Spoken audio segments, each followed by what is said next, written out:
আসসালামু আলাইকুম। সবাইকে স্বাগত জানাচ্ছি আমার দেশ পোস্ট এডিটোরিয়াল আয়োজনে। সঙ্গে আছি তামান্না মিনহাজ।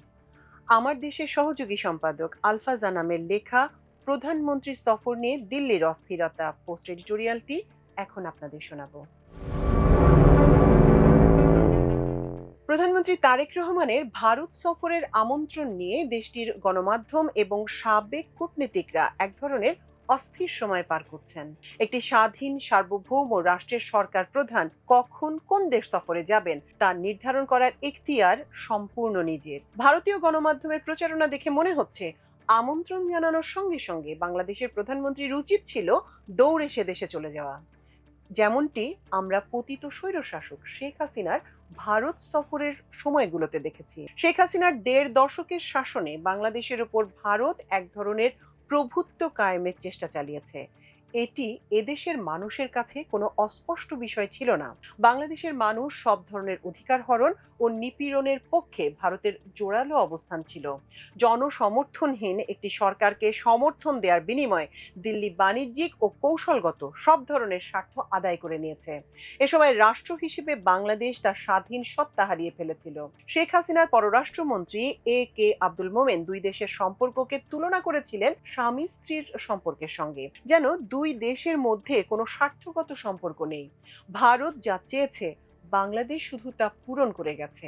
খোদ শেখ হাসিনা নিজে বলেছিলেন, ভারতকে যা দিয়েছি তা চিরদিন মনে রাখবে। বাস্তবতা হলো এ সময় বাংলাদেশের ছিল না কোনো স্বাধীন পররাষ্ট্রনীতি। ঢাকার পররাষ্ট্র মন্ত্রণালয় হয়ে পড়েছিল দিল্লির সাউথ ব্লকের একটি এক্সটেনশন মাত্র। অন্যদিকে রাজনৈতিক দল হিসেবে আওয়ামী লীগ শুধু জনবিচ্ছিন্ন হয়ে পড়েনি, পুরোপুরি ভারত নির্ভর একটি দলে পরিণত হয়ে পড়ে। ২০২৪ সালের জানুয়ারিতে ভোটারবিহীন একতরফা নির্বাচনের আগে ২০২৩ সালের নভেম্বরে আওয়ামী লীগের সাধারণ সম্পাদক ওবায়দুল কাদের কোনো রাগঢাক না করে সাভারে এক জনসভায় বলেছিলেন, দিল্লি আছে, আমরা আছি। অর্থাৎ জনগণের সমর্থন নয়, দিল্লির সমর্থনই ছিল তাদের ক্ষমতায় থাকার একমাত্র গ্যারান্টি। ভারতের সমর্থনে ক্ষমতা নবায়নের ৬ মাস পর ২০২৪ সালের আগস্ট মাসে গণ অভ্যুত্থানে শেখ হাসিনার পতন ও পলায়নের মধ্যে দিয়ে ভারতের প্রভুত্বের অবসান ঘটে। ডক্টর মোহাম্মদ ইউনূসের নেতৃত্বে অন্তর্বর্তী সরকার গঠনের পর ভারত নতুন এক বাস্তবতার মুখোমুখি হয়। হাসিনার দাসত্বের নীতি থেকে বেরিয়ে বাংলাদেশ স্বাধীন পররাষ্ট্রনীতি অনুসরণ শুরু করে। ১.৫ দশকে বাংলাদেশকে যেভাবে একটি ক্লায়েন্ট স্টেটে পরিণত করা হয়েছিল, সেখান থেকে আত্মমর্যাদার সঙ্গে তার পররাষ্ট্রনীতি সাজাতে থাকে। হাসিনার পতনের চেয়েও বাংলাদেশের এই স্বাধীন পররাষ্ট্রনীতি ছিল দিল্লির কাছে সবচেয়ে বড় আঘাত, যে কারণে অন্তর্বর্তী সরকারের সঙ্গে ভারত শুধু স্বাভাবিক সম্পর্ক বাধাগ্রস্ত করেনি, ভারতের গণমাধ্যম, থিঙ্ক ট্যাঙ্ক ও সাবেক কূটনীতিকরা ডক্টর মোহাম্মদ ইউনূসের চরিত্র হননের হীন চেষ্টা চালিয়ে গেছে। এমনকি পলাতক আওয়ামী লীগের নেতাদের চেয়েও ভারতের গণমাধ্যমের মুখগুলো ছিল ডক্টর ইউনূসের প্রতি চরম খড়গহস্ত। দেশের ভেতরে থাকা ভারতের সফট পাওয়ার হিসেবে পরিচিত সংবাদ মাধ্যম ও থিঙ্ক ট্যাঙ্কগুলো একসময় ডক্টর ইউনূসের প্রশংসায় পঞ্চমুখ থাকলেও ভারত নীতির কারণে তিনি আক্রমণের লক্ষ্যবস্তুতে পরিণত হন। এখনো ডক্টর ইউনূস এসব গণমাধ্যমের প্রধান টার্গেট হয়ে আছেন। ভারত আশা করেছিল ডক্টর ইউনূসের অন্তর্বর্তী সরকারের বিদায়ের পর নির্বাচিত সরকার ধীরে হলেও ভারতের স্বার্থ পূরণের হাতিয়ার হিসেবে কাজ করবে। কিন্তু ভারতের রাজনৈতিক নেতৃত্ব একটি বিষয় বুঝতে ব্যর্থ হয়েছে, গণ অভ্যুত্থান এদেশের মানুষের রাজনৈতিক চিন্তা শুধু পরিবর্তন ঘটায়নি, তাদের মধ্যে স্বাধীনভাবে রাষ্ট্র পরিচালনার আত্মমর্যাদা বোধ ফিরিয়ে এনেছে। বাংলাদেশের মানুষের স্বাধীনভাবে চলার নীতি থেকে বিচ্যুত করার যে কোনো চেষ্টা রাজনৈতিক দলগুলোর জন্য ভয়ঙ্কর পরিণতি ডেকে আনতে পারে। বাংলাদেশের মানুষের এই মনস্তত্ত্ব দিল্লির প্রভুত্ববাদীরা কখনো বুঝতে পারবে না। ভারতের হিন্দুত্ববাদী নেতারা ভেবেছিলেন হাসিনার মতো তারেক রহমানকে দিল্লি সফরের আমন্ত্রণ জানালে তিনি হয়তো কোনো প্রশ্ন ছাড়াই দিল্লির পথে রওনা হয়ে যাবেন। এ কারণে বিমস্টেকের মতো ভারত নিয়ন্ত্রিত একটি আঞ্চলিক সংস্থার চেয়ারম্যান হিসেবে তাকে আমন্ত্রণ জানানো হয়েছিল। একই সঙ্গে বাংলাদেশের রাজনৈতিক প্রভাব বাড়াতে চাপ সৃষ্টির অংশ হিসেবে পলাতক হাসিনাকে দিয়ে একটি সংবাদ সম্মেলনের আয়োজন করা হয়। ভারত সরকারের পরিকল্পনার অংশ হিসেবে হাসিনা এই সংবাদ সম্মেলনে অংশ নিয়েছিলেন। আওয়ামী লীগ যে পুরোপুরিভাবে ভারতের দ্বারা পরিচালিত একটি রাজনৈতিক দল, সে দেশে বসে দলটির নেতাকর্মীদের কর্মকাণ্ড ও তৎপরতা থেকে তা স্পষ্ট। দণ্ডিত একজন অপরাধী ভারতের মাটিতে বসে রাজনৈতিক তৎপরতা চালানোর প্রতিক্রিয়ায় বাংলাদেশের পক্ষ থেকে স্পষ্টভাবে জানিয়ে দেওয়া হয়, দিল্লি সফরের জন্য অনুকূল পরিবেশ প্রয়োজন। একই সঙ্গে শেখ হাসিনা সহ ভারতে পলাতক, মানবতা বিরোধী অপরাধে দণ্ডিত অপরাধীদের ফেরত চাওয়া হয়। বাংলাদেশ এখন দিল্লির জবাবের অপেক্ষায় আছে। পররাষ্ট্র প্রতিমন্ত্রী স্পষ্টভাবে জানিয়ে দিয়েছেন, প্রধানমন্ত্রীর দিল্লি সফরে কোনো তাড়াহুড়া নেই। অনুকূল পরিবেশ তৈরি হলে তিনি ভারত সফরে যাবেন। এরপর থেকে আমরা দেখছি ভারতের গণমাধ্যম ও সাবেক কূটনীতিকরা বাংলাদেশ বিরোধী প্রচারণায় মেতে উঠেছেন। এদের সঙ্গে যোগ দিয়েছেন দেশে থাকা আওয়ামী প্রচারবিদরা।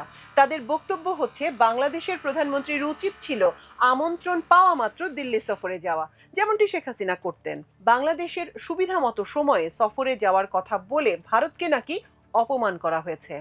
আগামী 1 বছরেও আর মোদির সাক্ষাৎ পাওয়া যাবে না।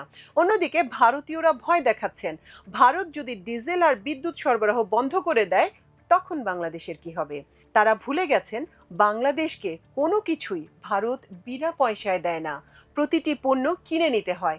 ভারত থেকে বাংলাদেশ যে ডিজেল কিনতে থাকে তা মোট চাহিদার 10 ভাগের 1 ভাগেরও কম। বাংলাদেশ আরো অনেক দেশ থেকে ডিজেল কিনে থাকে।